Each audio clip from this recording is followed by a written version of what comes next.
I'm totally kidding. I shouldn't do that. I didn't mean to be. Question for you, because I think everyone agrees on the idea of like the more you can have the rep specialize on the communication channel and the way they go about getting that right, prospect, the better. But how do bigger organizations deal with the territory management implications, the compensation implications, all those kinds of things? for which for like having a separate dedicated social selling team, for example, like how the heck do they get paid relative to everybody else? yeah, so yeah, I think so. So I think you got two options, right? So one is who has an inbound response team here? You do right now. You do. Are you territory? Have you guys actually gone territory? No, we're all round robin. They're all round robin. So one option is to just say, look, any leads you get from any channel, wherever the territory they adhere to, you assign them to the territory. Is that what you do? So I think that's one option. Another more powerful option, I think, is kind of that account-based sales development model that says, I'm going to actually use, as an SDR, I may use your LinkedIn profile, and I may work your LinkedIn profile to see if we can't manage our territory more effectively, and that may be something that we kind of specialize a little more. And will they have a social selling person working side by side with someone working the phones? So the same account. So within inside sales, for example, we had this, Anthony. I don't know if you remember. We actually had 5 dedicated, and it was a separate team. Think of like a chat team.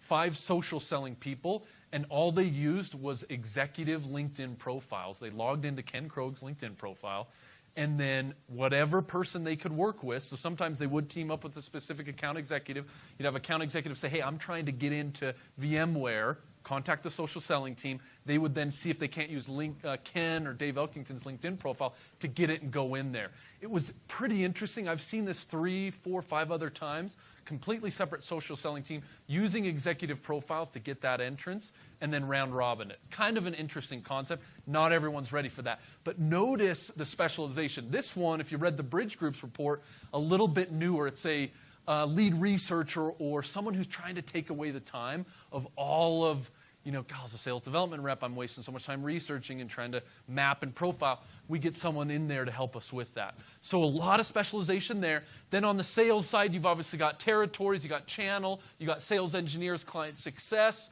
You've got an expansion role that's emerging. So again, problem with client success right now is it's really hard for me to do both client success and upsell.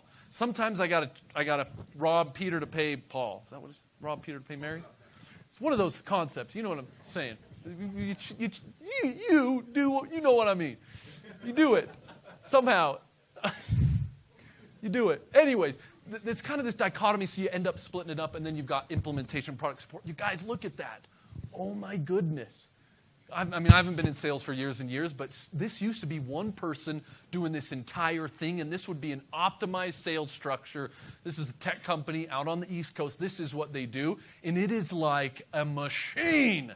You want to talk about sales velocity? You get a lead that comes in this thing, and it's just ping, ping, ping, ping, ping. Assembly line sales, a transactional model is awesome in this, and every time I see it, I'm just like, holy cow, I can't believe we've gone this far, because again, Mr. Thacker, what's your first name again? You've been doing sales for years and years. I mean, you see something like this. I mean, you've been carrying a bag for 20 years, right? I mean, 30 years. That's not what it used to be. I mean, it used to be smoking stogies on the golf course, right? I mean, it's crazy. Anyway, specialization. The question is, how do you get here? And I want to see if I can't give you the tidbit. So the first thing is, you're a small company. You start with a generalist. I get it. It's fine. You need to start thinking about specialization. First specialization you think of, sales versus customer success. That's what I always recommend is the first thing you specialize. Second is going to be splitting your sales dev and your account exec team. Number 4 or 3 or whatever number we're on, engineering and territory based on your account executive.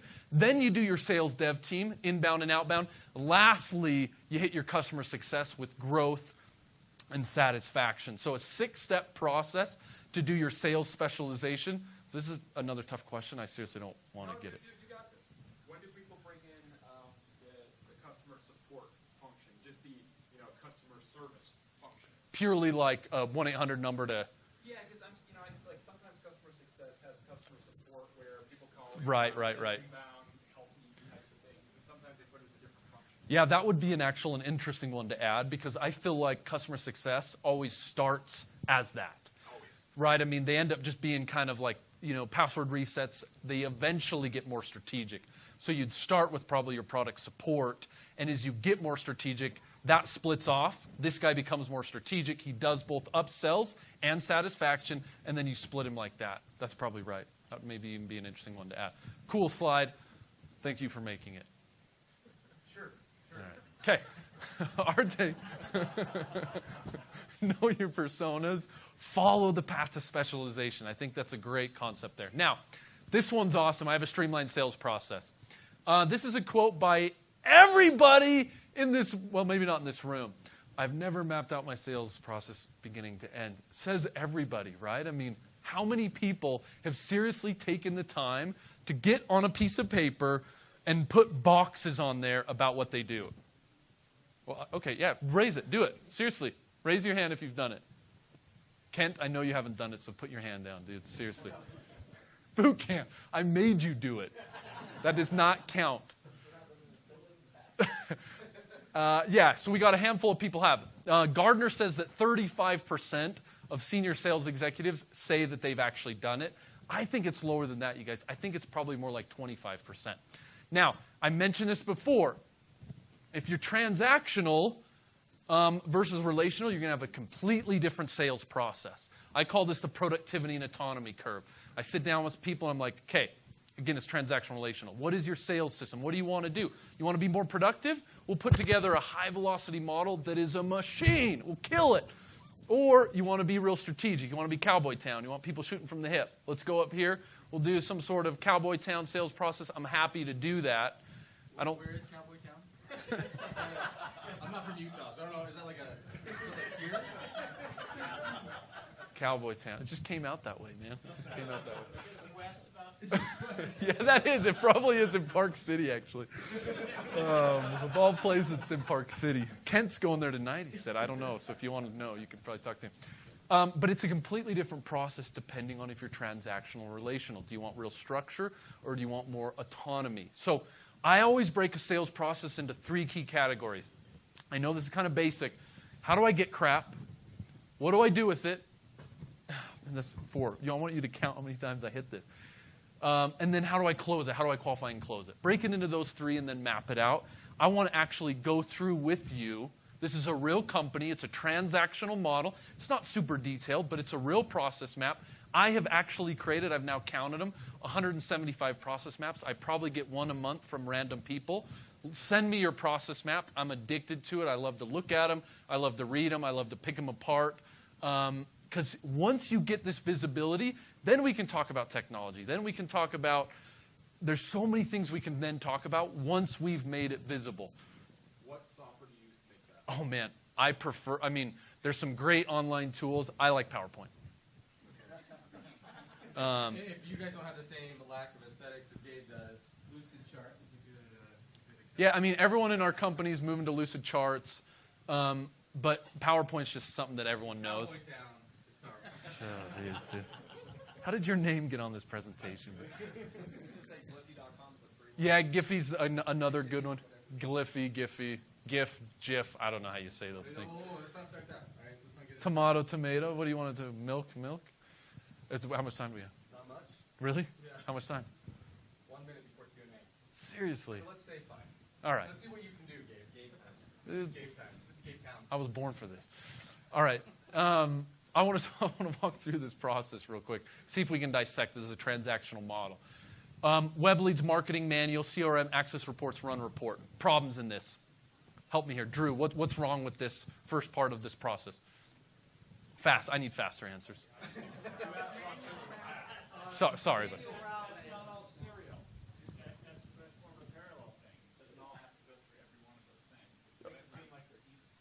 Okay. Good. Okay, this is obviously bad. That's bad. Someone said manual routing. You wouldn't believe how many people web leads come in and we're dishing them out manually. Happens all the time. 5 leads per person per day. That's going to be. You've got to think capacity. Capacity is always a big question. I typically find, you got to think about the number of contacts people can manage. Next one. What about this? Open, research, attempt, contact, send email, schedule a task. What's wrong on this one? 20 calls per day in a transactional model, you got to be more like 50. I mean, my team, my inbound team, more like Mike's, I'm pushing them to 160. Is that kind of what we're hovering at? That's a lot. In transactional, you got to be at least above 50. What would you say, Steve? We've actually measured it. We have diminishing marginal returns over 100. See. Interesting. So, I mean, we find we optimize 100 heavy power calling days. We're getting diminishing returns past 100 because we manage our lists also to about 100 to 150 people. There you go. But again, think transactional model versus strategic. I know some people are like, 100 calls. That's crazy. It is. I mean, if you did that, first name again? Bryce. If you did 100 calls, have you ever done 100 calls a day?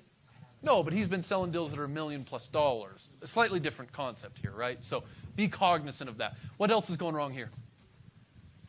Scott, what are you seeing in here? Anything else?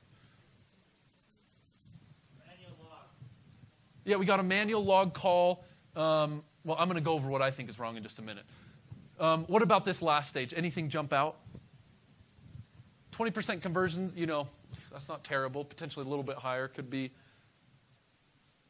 I want to go through because time is short. This is kind of how I optimize that. Let me just show you a couple things.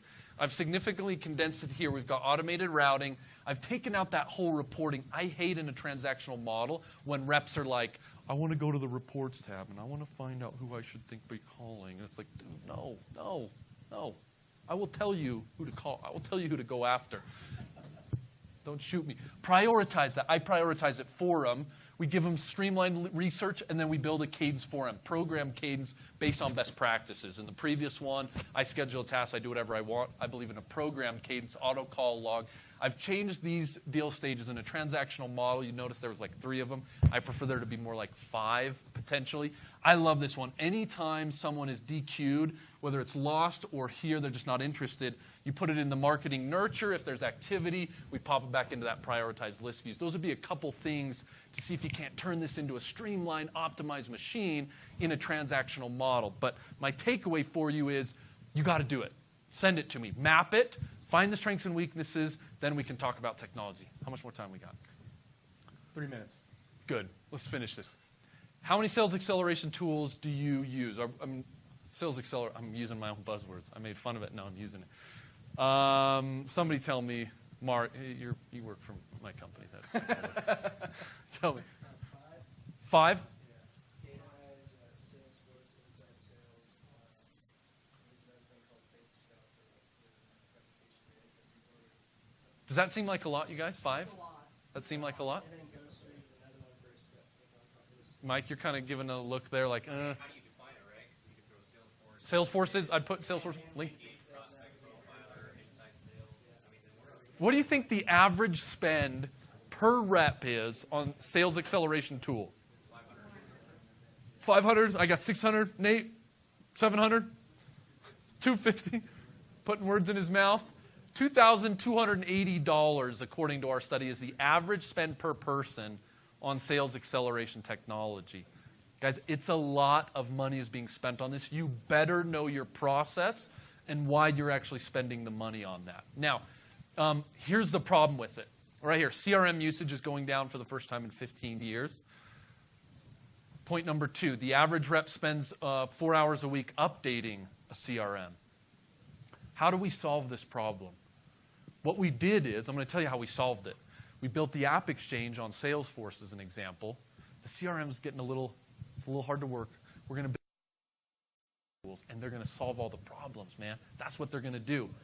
I talked to the sales leader up in your way, actually, Mike, a couple weeks ago. He says, Gabe, I have 17 sales acceleration vendors who offer me point solutions that don't talk to each other. It's wasting me and my reps' time. I'm like, wait a minute. Sales acceleration tools are wasting your time? That's like jumbo shrimp, man. Can you think of a better one? Jumbo shrimp? No, sorry. Okay. It's like jumbo shrimp. I mean, it's like, how is that even possible? We've built this CRM, we put all these apps around, and now it's wasting even more time. So I think what you're going to start to see is this, and I would encourage you to go about this in your buying process.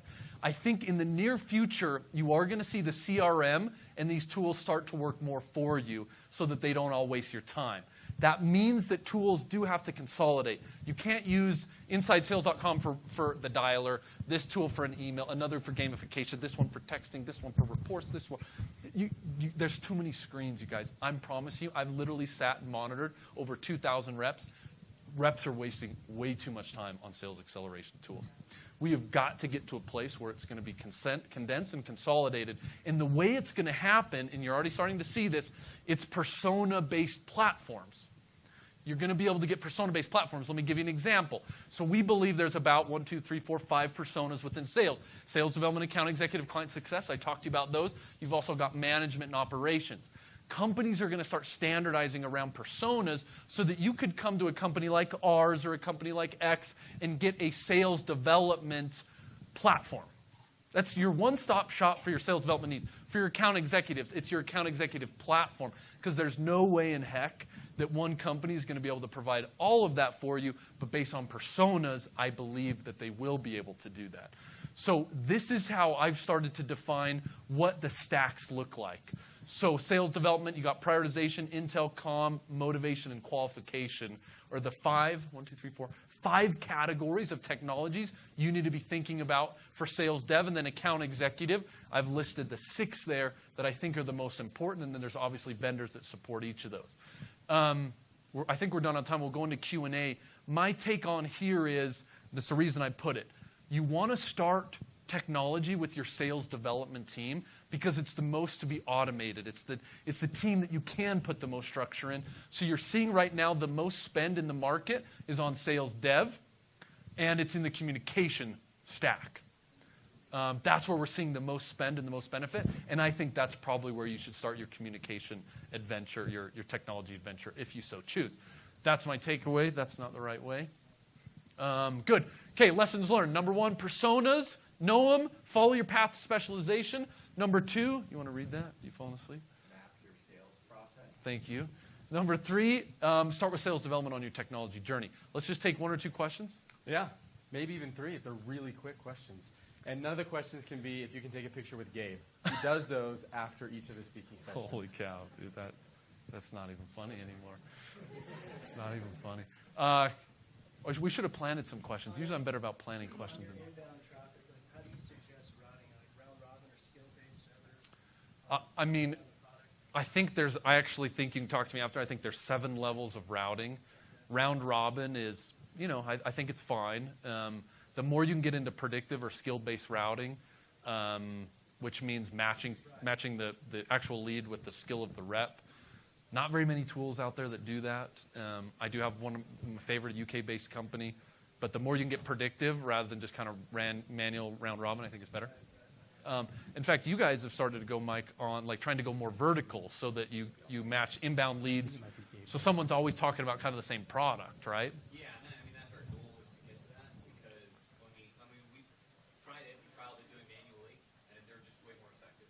Yeah. You know the healthcare contractor a lot better than just being a generalist. So they've Well, because Yeah. our tip of our tongue is this UK-based distribution company. Oh yeah, distribution. You've looked at it.